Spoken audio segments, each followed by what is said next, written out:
We don't know if your journal's print publications are still citable and viewable around the world.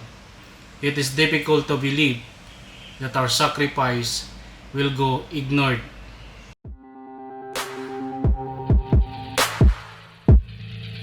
Hey, welcome to my channel. I'm WavesThink. Please help me to follow my social media account, Facebook, Instagram, Twitter, and YouTube. In my last video, we talked about how journal management is important to your journal publication. And I recommend one of the software that we are using in our journal publication system.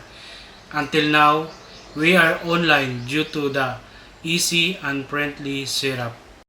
And now, I will give you the overview and the capability on this system. Public Knowledge Project was formed in 1998 at the University of British Columbia by John Walensky, a professor at Stanford University, with the goal of increasing the use of modern publishing technologies and being dedicated to increasing scholarly and public research quality.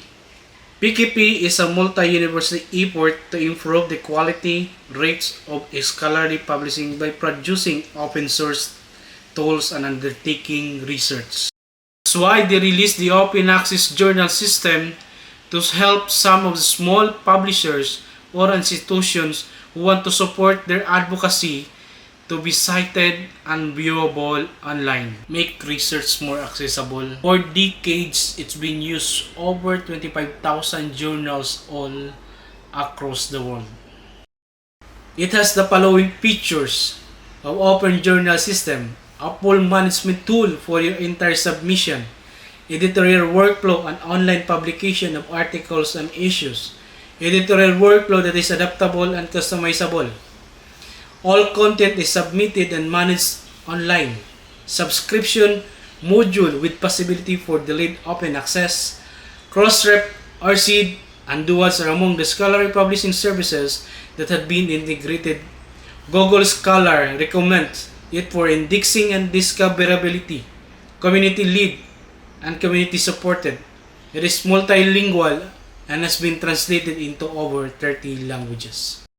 You can smile every day and concentrate on what you want to do because your journals has been published online and cited with the Open Journal System.